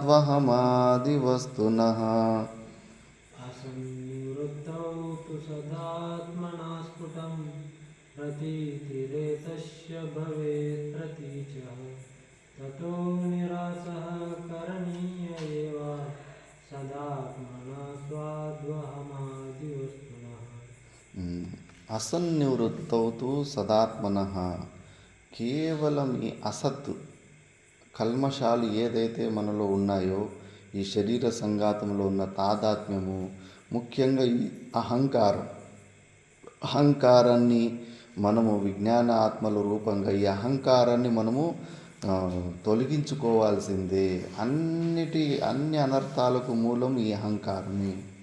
అన్ని పైనంతా నాకౌట్ చేసుకొని వచ్చి ఈ అహంకారంలో దొరికిపోతారు. ఈ అహంకారంలో వేదాంతంలో కూడా మా గురుగారు ఎప్పుడూ వార్నింగ్ ఇచ్చేవాడు.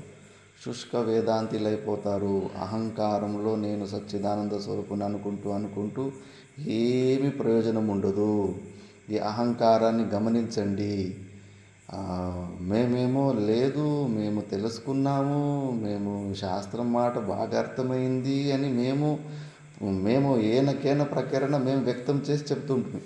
మేము తెలుసుకున్నాము మా స్వరూపం ఏమి అని. మా గురుగారు మీరు ఇంకా తెలుసుకోలేదు, మీకు జ్ఞానం కాదు, జ్ఞానాభాసంలో ఉన్నారు అని గురుగారు రోజు చూపించేవారు. ఏదో ఒకటి మళ్ళీ ఇద్దరు విద్యార్థులు 10 మంది ఉన్నప్పుడు ఎప్పుడో లొల్లి చేసుకొని గొడవ పెట్టుకొని పంచాయతీ గురుగారు దగ్గరికే పోయేది.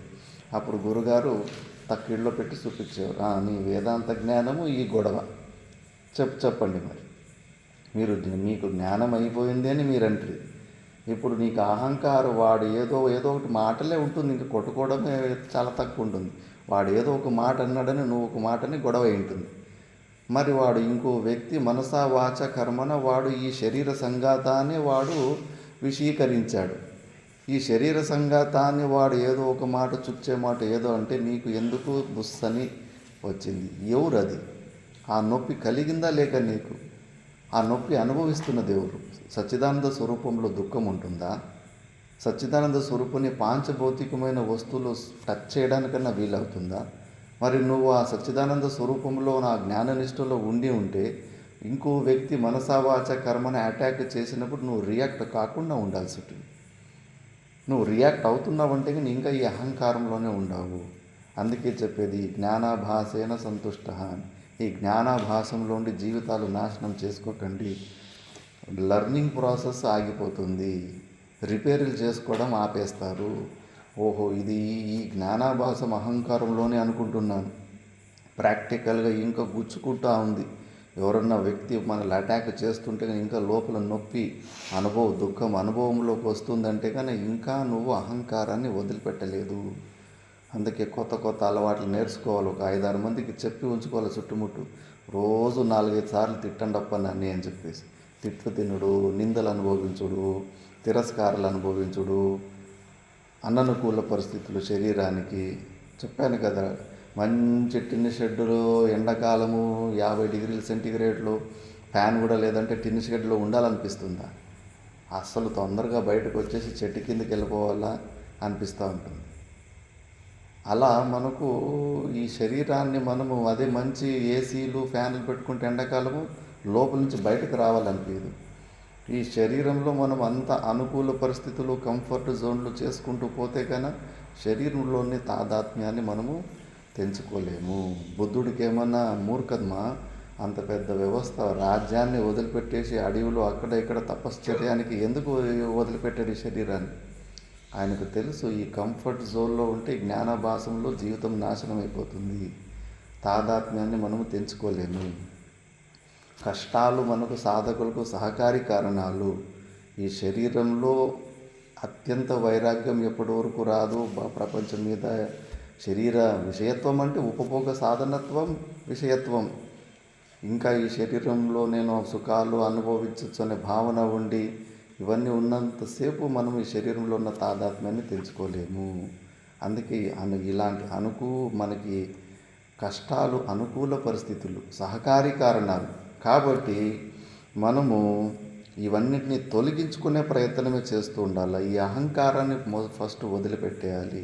ఈ అహంకారాన్ని వదులుకుండా పోతే ఎన్ని ప్రయత్నాలు చేసినా మళ్ళీ వేస్ట్ అయిపోతుంది. ఆ రాగి చెట్టుకు పైన కొమ్మలు కొట్టుకుంటూ ఉండండి, దాని వేర్లు గోపురం లోపలికి వెళ్ళిపోయి ఉంటాయి. ఆ వేర్లు తీయకుండా పోతే కాకి రెట్ట వేసి కొన్ని చెట్లు రాగి చెట్లు వచ్చి ఉంటాయి. పైన ఎన్ని సంవత్సరాలు పైన కొమ్మలన్నీ కత్తిరించుకుంటాడు, వేర్లు మాత్రం లోపలే ఉంటాయి కాబట్టి మళ్ళా చిగురు వస్తూనే ఉంటుంది. ఎప్పటి వరకు ఆ క్రూకట వేలు సమేతంగా దాన్ని తీయము, మళ్ళీ చిగురు వస్తూనే ఉంటుంది. ఈ మెయిన్ అహంకారాన్ని అలాగ పెట్టుకొని ఇంకా మనం అహంకారాన్ని పుష్టి చేసుకొని అనుకుంటాం. నేనంటే ఏమనుకున్నావు, నాకు అందరూ రెస్పెక్ట్ ఇవ్వాలి, నాకు వాడు మర్యాద ఇవ్వలేదు అని. విద్యారణ్య స్వాములేమో ధిక్కారాది భవతు తద్యోగ్యతా భావన, నేను ఎవరన్నా ధిక్కరిస్తుంటే అవమానిస్తుంటే అప్పుడు నువ్వు ఆ దుఃఖాన్ని ఎలా తొలగించుకోవాలంటే కానీ తద్యోగ్యతా భావన, అది ధిక్కారానికి యోగ్యమైంది ఈ శరీర సంఘాతం. ఏముంది ఇందులో పొగడ్డానికి? ఆ తినేటప్పుడు ఎంట్రీకి ఒకటి వచ్చిందంటే కానీ మళ్ళీ తిన్నీకి రాదు. గోర్లు ఏమన్నా కత్తిరించిన గోర్లు ముట్టుకుంటే కానీ మళ్ళీ స్నానం చేయాలంటుంది శాస్త్రం. పోనీ చర్మం ఏమన్నా శుద్ధినా, లోపలున్న మాంసం శుద్ధినా, ఎముకల శుద్ధినా, అవన్నీ ముట్టుకుంటే కన్నా స్నానం చేయాలి. అన్ని అశుద్ధులతోటి ఉన్న ఈ శరీరాన్ని ఇందులో ఏముంది పొగడాల్సిన విషయం ఏముంది? డస్ట్బిన్ ఇది. క్యారీ బ్యాగులో మలమూత్రాలు వేసి చేతిలో పట్టుకొని తీసుకుపోతాం మనము. మరి ఇదేమిది క్యారీ బ్యాగ్ లాంటిది, మలమూత్రాల క్యారీ బ్యాగ్లో ఉన్న బయటికి రావు నీళ్ళు. ఇది తూట్ల గిన్నె లాంటిది, అంతా రంధ్రాలు ఉండేది. ఇలాంటి శరీరాన్ని మనము అందరూ దీన్ని రెస్పెక్ట్ ఇవ్వాలా, దీన్ని ఎవరు నింద చేసుకోవద్దు. ఎన్ని ఎక్స్పెక్టేషన్లు పెట్టుకుంటాం. ఇన్ని ఎక్స్పెక్టేషన్ పెట్టుకుంటే అహంకారము పలసన అవుతుందా? ఇంకా పెరుగుతూ పోతూ ఉంటుంది. నిందా దుఃఖ అనింద్య యోగ మునిపిర్ నిందా కథా సంస్మృతే. నిందా దుఃఖాన్ని ఎలా తొలగించుకోవాలి? నిందకు యోగ్యం కానీ అలాంటి మునులు, పరమాత్మల అవతార పురుషుల చరిత్రలు వినేసి వాళ్ళకే ఆ నిందలు తప్పులేదు, ఇంకా మనకు తప్పుతాయని. అలాంటి నిందా దుఃఖాన్ని కూడా మనం దూరం చేసుకోవాలని. అహంకారాన్ని మాత్రం పుష్టి చేసుకోవద్దు. ఎంత సాధ్యమైతే అంత దాన్ని పలసన చేసుకొని వదిలిపెట్టుకోవాలి. పంచానమపి కోశానామపవాదే విభాత్తేయం శుద్ధ నిత్యానందైక రస ప్రత్యగ్రూప పరం స్వయం జ్యోతి. ముందు శ్లోకం వస్తుంది. ఈ 5 కోశాలు ఇలా వివేచన చేసి మనకున్న తాదాత్మ్యాన్ని తొలగించుకుంటూ పోతే కాన తప్పకుండా లోపల ఉన్న పరమాత్ముడు తానంతకు తాను ప్రకాశమవుతాడని. అందుకే ఇప్పుడు యుక్తి చూపిస్తున్నాడు. ఈ విజ్ఞానమయ కోశంలో కూడా మీరు తాదాత్మ్యం తెంచుకోవడానికి కొన్ని యుక్తులు చూపిస్తాం. ఇప్పుడు మనకి ఇది నా స్వరూపమే, నేనే, అహంకారం కూడా నా స్వరూపమే, ఆత్మస్వరూపంలాగానే అనిపిస్తూ ఉంది. కానీ అది ఆత్మస్వరూపం కాదు, కొన్ని యుక్తుల ద్వారా చూపిస్తున్నారు. అతో నాయం పరాత్మా స్యాత్ విజ్ఞానమయ శబ్దవాక్ వికారిత్వాత్ జడత్వాచ్చ పరిచిన్నత్వ హేతుతః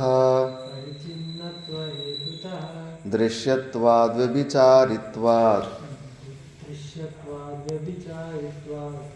అనిత్యో నిత్య ఇష్యతే. అతో నాయం పరాత్మా స్యాత్ విజ్ఞానమయ శబ్దవాక్ వికారిత్వాత్ జడత్వాచ్చ పరిచిన్నత్వ హేతుతః దృశ్యత్వాద్ వ్యభిచారిత్వాత్ అనిత్యో నిత్య ఇష్యతే. అతో నాయం పరాత్మా స్యాత్ విజ్ఞానమయ శబ్దవాక్ వికారిత్వా జడత్వాచ పరిచిన్నత్వ హేతుతః దృశ్యత్వాద్ వ్యభిచారిత్వాత్ అనిత్యో నిత్య ఇష్యతే. అతః నా అయం పరాత్మ స్యాత్. ఇది పరమాత్మ స్వరూపము కాదు, విజ్ఞానమయ కోశము. ఎందుకు? వికారిత్వాద్, ఇది వికారి, ఇది మార్పులు జరుగుతూ ఉంటుంది కాబట్టి. ఈ జీవభావము చిత్ ఒక ఆభాసము కాబట్టి విజ్ఞానమయ కోశము ఇది వికారి. మళ్ళీ ఇది జడత్వం, జడ వస్తు, ఇది చైతన్య స్వరూపము కాదు. లోపల బింబరూప చైతన్యం ఉంటేనే ఇది పని చేస్తూ ఉంటుంది. బింబరూప చైతన్యము లేకపోతే కానీ ఇది పని చేయదు. పరిచిన్నం అంటే లిమిటేషన్. నేను అని ఎంత ఈ శరీరంలో మాత్రం అనుకుంటాం. సర్వవ్యాపకం ఎక్కడుంది? ఆత్మస్వరూపము సర్వవ్యాపకంగా ఉంటుంది. ఆకాశం కన్నా స్పేస్ కన్నా సూక్ష్మంగా ఉంటుంది. కాబట్టి ఇది పరిచ్ఛిన్నం ఉంది. మళ్ళీ ఇందులో వస్తుతః పరిచ్ఛిన్నం ఉంది. ఎందుకంటే మైకు మొబైల్ కాదు, మొబైల్ మైకు కాదు. ఇది వస్తుతః పరిచ్ఛిన్నం. విజ్ఞానమయ కోశం మనోమయ కోశం కాదు, మనోమయ కోశం విజ్ఞానమయ కోశం కాదు. ఇలా పరిచ్ఛిన్నము. మళ్ళా దృశ్యత్వాత్, ఇది దృశ్యం. మన బుద్ధులు వృత్తులు కూడా మనకు తెలిసిపోతున్నాయి. ఎలాంటి అనుభూతులన్నా కానీ అనుభూతుల జ్ఞానం, జ్ఞానస్య జ్ఞానం, వ్యవసాయ జ్ఞానం అంటారు. మన బుద్ధి వృత్తుల్లో నిన్న బుద్ధిలో ఏం ఆలోచించాను, ఈరోజు ఏం ఆలోచించానో కూడా మనకు తెలిసిపోయింది. కాబట్టి దాని జ్ఞానాన్ని కూడా మనం పొందుతున్నాం. దృశ్య వస్తు జ్ఞానవత్వం దృశ్యత్వం.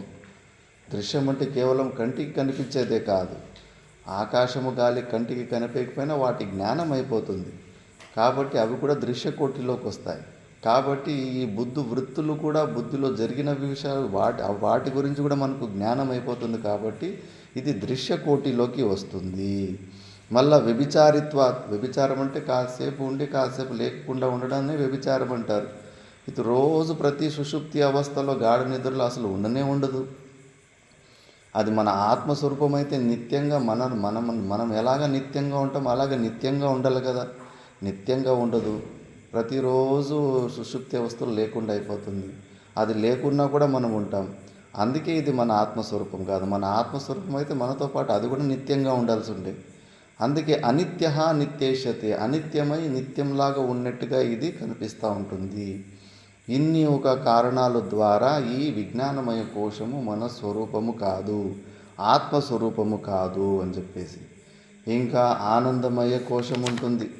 పెద్ద ట్రాప్ ఇదే. మనిషికి అత్యంత వైరాగ్యం రాకుండా ఆపేస్తూ ఉండేది ఆనందమయ కోశమే. ఎక్కువ ఇది సుషుప్తి అవస్థలో అనుభవిస్తూ ఉంటాం. జాగ్రత్త అవస్థలో కొన్ని ఇష్టమైన వస్తువులు అనుభవించేటప్పుడు, ఇష్టమైన వస్తువులు స్మరణకు వచ్చినప్పుడు ప్రియా అని ఒక ఎగ్జైట్మెంట్ ఉత్పన్నమవుతుంది. ఆ వస్తువు ఎదురుగా చేతికి దొరికినప్పుడు మోద అని ఇంకో ఎగ్జైట్మెంట్ లెవెల్ ఇంకొంచెం ఇంప్రూవ్ అవుతుంది. ఆ వస్తువుని అనుభవించినప్పుడు ఇంకా పరమ ఆనందము బాగా పూర్ణంగా వ్యక్తమవుతూ ఉంటుంది. అది లోపలున్న మన ఆత్మస్వరూపమే అలా వ్యక్తమవుతూ ఉంటుంది. దాన్ని ప్రియమోద ప్రమోద వృత్తి అంటారు. ఈ 3 ప్రకారాల ఎగ్జైట్మెంట్ లెవెల్లో 3 ప్రకార వృత్తి రూపంలో జాగ్రత్త అవస్థలో కూడా ఆనందమయ కోశం వ్యక్తమవుతూ ఉంటుంది. మళ్ళీ సుషుప్తిలో, గాఢ సుషుప్తిలో అక్కడ కూడా ఆనందమయ కోశంలోనే మనం ఉంటాం. కానీ ఈ ఆనందమయ కోశమే పెద్ద ట్రాప్. ఈ ఒక సుఖం వరకు ప్రతిరోజు దొరుకుతుంది కాబట్టి ఇంకా మనిషి ఆత్మహత్యలు చేసుకోవడం లేదు. ఈ మాత్రం నిద్రలో కూడా సుఖం దొరకకుండా పోతే ఏ మనిషి బతకాలనుకోడు. ఒక వారం రోజులు నిద్ర పాడైపోయిందంటే కన్నా పిచ్చి పట్టేస్తుంది. 3 రోజులకే అమెరికాలో ఒక పందెం పెట్టారు. మీకు ఏమి విషయభోగాలు కావాలని అన్నీ అందిస్తాం కానీ నిద్రపోకూడదు. మ్యాక్సిమం ఒక వ్యక్తి 72 గంటలు 3 రోజులు నిద్రపోకుండా ఉన్నాడు. వాడు 3 రోజులకే వాడికి అంత భ్రాంతులు. అక్కడ ఎవరో చాక తీసుకొని వచ్చి పొడిచినట్టు లేని వ్యక్తులు ఉన్నట్టుగా కనిపిస్తూ ఉన్నారు. రియాలిటీ 3 రోజులు సరిగ్గా నిద్రపోనందుకే. కాబట్టి ఈ నిద్ర అనేది పెద్ద ట్రాప్. దీన్ని అందుకే మన చిదానంద అవధూతులు దేవి పురాణం రాసిన వాళ్ళు ఇక్కడే పెద్ద హరివనంలో ఆయన దీన్ని గెలవడానికి బావి కట్ట మీద కూర్చునేవారంట. కట్ట మీద కూర్చొని నిద్ర వచ్చిందంటే బావిలో పడేవారంట. మళ్ళీ లేచి వచ్చి మళ్ళీ కూర్చునేవారంట. కాబట్టి ఇది కూడా విచారణ చేస్తూ ఉండాలి. ఎందుకంటే ఇంకా మనం ఈ శరీరంలో నివసిస్తున్నామంటే ఈ శరీరంలో ఏదో ఒకటి అనుకూలత ఉంది. ఒక సుఖము, ఒక సంభావన బుద్ధి ఉంది. ఈ శరీరం ద్వారా నేను ఇంకా సుఖాన్ని పొందొచ్చు అనే ఒక సంభావన బుద్ధి ఉంటుంది. అందుకే ఈ శరీరాన్ని వదలలేకపోతుంటాం. అదే పొట్ట క్యాన్సర్ వచ్చి విపరీతమైన రోగాలు, ఇంకేమి ట్రీట్మెంట్కి డబ్బులు లేవు, వేరే మార్గం లేదు అని తెలిసిన వ్యక్తి ఏం చేస్తాడు? ఈ శరీరం ద్వారా నాకు 1% సుఖం కూడా లేదని తెలిసిన వ్యక్తి ఆత్మహత్య చేసేసుకుంటాడు. అవసరం లేదు, శరీరం తీసి పక్కన పెట్టేస్తాడు. ఆ శరీరాన్ని మనం తీసి పక్కన పెట్టలేకపోతున్నామంటే కానీ ఇంకా ఈ శరీరంలో మనకు సుఖాలు ఒక ఉపభోగ సాధనత్వ బుద్ధి ఇంకా ఉంది. అందుకే ఈ ఆనందమయ కోశం కూడా పెద్ద ట్రాపు అని. అందుకే దాని గురించి ఇప్పుడు కొంచెం చెబుతున్నారు. ఆనంద ప్రతిబింబ చుంబిత తను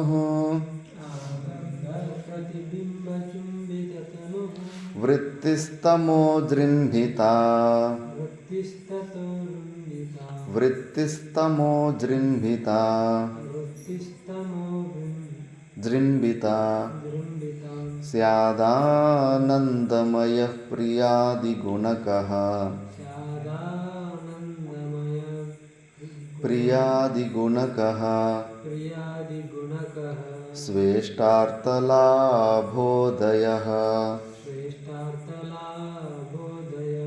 పుణ్యస్యానుభవే విభాతి కృతినాం ఆనందరూపస్వయం భూత్వానందతి యత్ర సాధు తనుభృన్ మాత్రః ప్రయత్నం వినా ఆనంద ప్రతిబింబ చుంబిత తను వృత్తిస్తమో జృంభిత స్యాదానందమయ ప్రియాదిగుణకః స్వేష్టార్థలాభోదయః పుణ్యస్యానుభవే విభాతి కృతినాం ఆనందరూపస్వయం భూత్వానందతి యత్ర సాధు తనుభృన్ మాత్రః ప్రయత్నం వినా. ఆనంద ప్రతిబింబ చుంబిత తను వృత్తిస్తమో జృంభిత జృంభిత స్యాదానందమయ ప్రియాదిగుణక శ్రేష్టార్థలాభోదయః పుణ్యస్యానుభవే విభాతి కృతినా మానందరూపం స్వయం భూత్వానందతి యత్ర సాధు తనుభృన్ మాత్ర ప్రయత్నం వినా.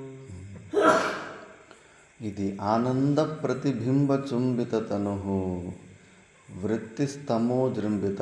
ఇది కూడా తమో గుణ అజ్ఞానం వల్లనే అజ్ఞాన బీజం ఉంటుంది. సుషుప్తి అవస్థలో స్వరూప ఆనందాన్నే పొందుతుంటాం, కానీ అది అజ్ఞాన బీజం ఉంటుంది. అది స్వరూపము కాదు, అందులో అజ్ఞాన బీజం ఉంది. అందుకే ఉదయం లేపేస్తుంది ప్రారంధం అన్నది, పునరుత్థానం జరిగిపోతుంది. కాబట్టి సుషుప్తి అవస్థలో మన స్వరూపానందాన్ని పొందినప్పటికీ కూడా అది శాశ్వతం కాదు. ఆ అజ్ఞాన బీజం ఉందంటే మళ్ళీ మళ్ళీ జన్మకు తీసుకొచ్చేస్తూ ఉంటుంది. ఆ అజ్ఞాన బీజాన్ని మనం దగ్ధం చేసుకుంటే యత్ర గత్వాద పునరావృత్తి నా సంభవతి, ఎక్కడికి పోయిన తర్వాత మళ్ళీ వాపస్ రావడం ఉండదు. తరితి శోకం ఆత్మవేత్ అని మళ్ళీ అతడు ఇంకోసారి మళ్ళీ రావడం అనేది ఉండదు. కానీ సుషుప్తి అవస్థ నుంచి ప్రతిరోజు రావడం జరుగుతుంది కాబట్టి అక్కడ అజ్ఞాన బీజం ఉంటుంది. దీన్నే ఆనందమయ కోశం అంటారు. ఇది జాగ్రత్త అవస్థలో ప్రియాది గుణకః, ప్రియ మోద ప్రమాదాన్ని 3 వృత్తి రూపంలో ఇది ఉంటుంది. మళ్ళీ స్వేష్టార్థలాభాదయ, స్వ ఇష్టార్థలాభ ఉదయ, మన స్వయంగా ఇష్టమైన వస్తువులు లాభం మనకు కలిగినప్పుడు ఈ ఆనందం మనలో వ్యక్తం అవుతూ ఉంటుంది. పుణ్యస్య అనుభవే విభాతి కృతినాం. ఇది కూడా పుణ్యముఖ ఫలమే. ఎవరికన్నా స్వప్నాలు లేని నిద్ర ఎక్కువ వస్తుందంటే పుణ్యాత్ములు. చింత లేనోనికి సంతలో కూడా నిద్ర అంటారు. వాడు పుణ్యం చేసుకున్నాడు కాబట్టి వానికి ఎలాంటి స్వప్నాలు లేని నిద్ర వస్తుంది. స్వప్నాలు ఉన్న నిద్ర వచ్చిందంటే స్వప్నములు కూడా దెబ్బలు పడుతూ ఉంటాయి. అక్కడ సంసారము, అక్కడ తిప్పులు అన్నీ ఉంటాయి. ఆ స్వప్నాలు లేని నిద్ర, దాన్ని అలాంటి నిద్ర 90 నిమిషాలను ఒక స్లీప్ సైకిల్ అంటారు. కేవలం 90 నిమిషాలు వచ్చినా కూడా ఆరోగ్యం చాలా బాగుంటుంది అంటారు. ఇంకా 2 స్లీప్ సైకిల్ అయిపోతే కన్నా చాలా ఫిట్ బాడీ అయిపోతుందంట. 90 నిమిషాలు కదలకుండా అలాంటి సుషుప్తి అవస్థలో ఉంటే అంత హెల్తీగా ఉంటుంది శరీరం, మళ్ళీ ఏ రోగాలు రావు అంటారు. అది పుణ్యం ఉంటేనే, పుణ్యం ఒక ఫలమే ఆనందమయ కోశం. మళ్ళీ ఆనందరూప స్వయం భూత్వా నందతి, అందరూ దాన్ని ఆనందిస్తారు. ఆనందమయ కోశాన్ని ఎవరు వద్దనుకోరు. ఆనందం కోసమే లేనిపోని పరిశ్రమ చేస్తున్నారు. ఆనందం డైరెక్ట్గానే తీసుకోవచ్చుగా ఉండే విచారం చేస్తే కానీ బయట విషయాల రూపంలో పొందాలని చూస్తున్నారు.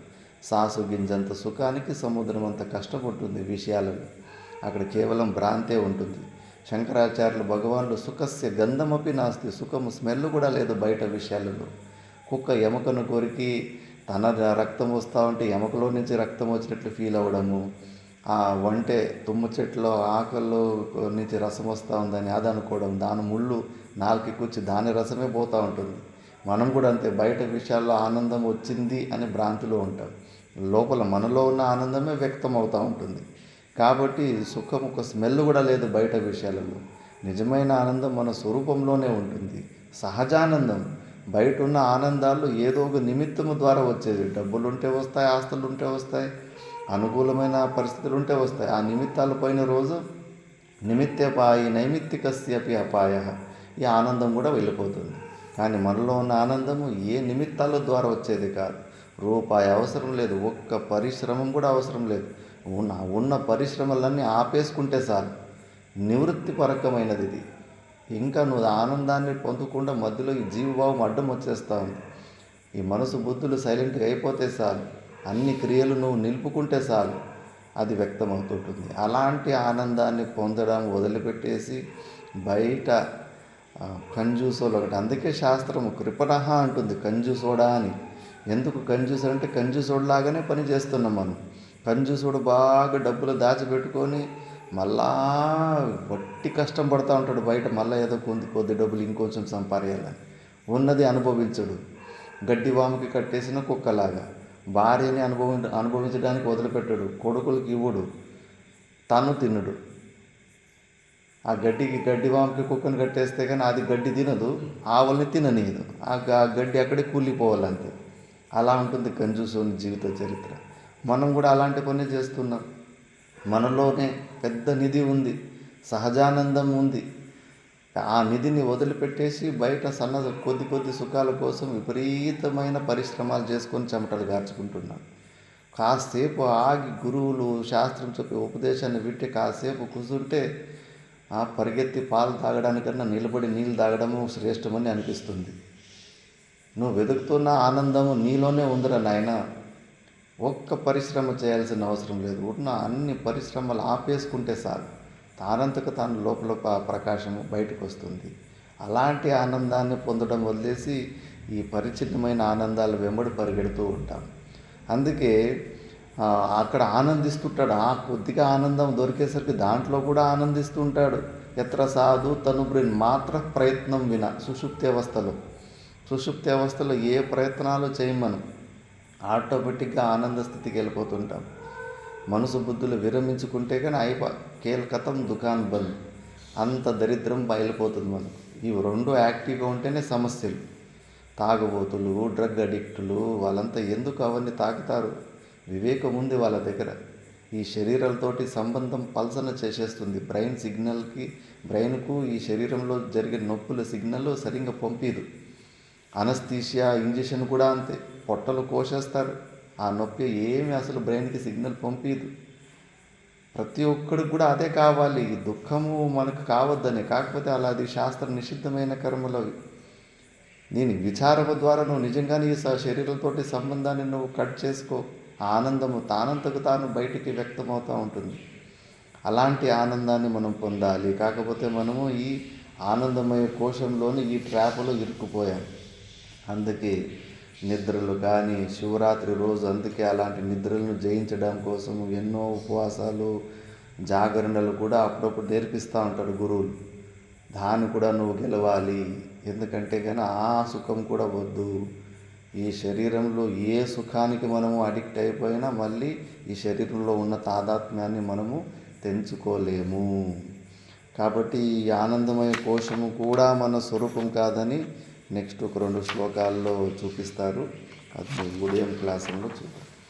ఓం పూర్ణమద పూర్ణమిదం పూర్ణాత్ मुच्यते पूर्णस्य पूर्णमादाय पूर्णमेवावशिष्यते ॐ शान्ति शान्ति शान्तिः।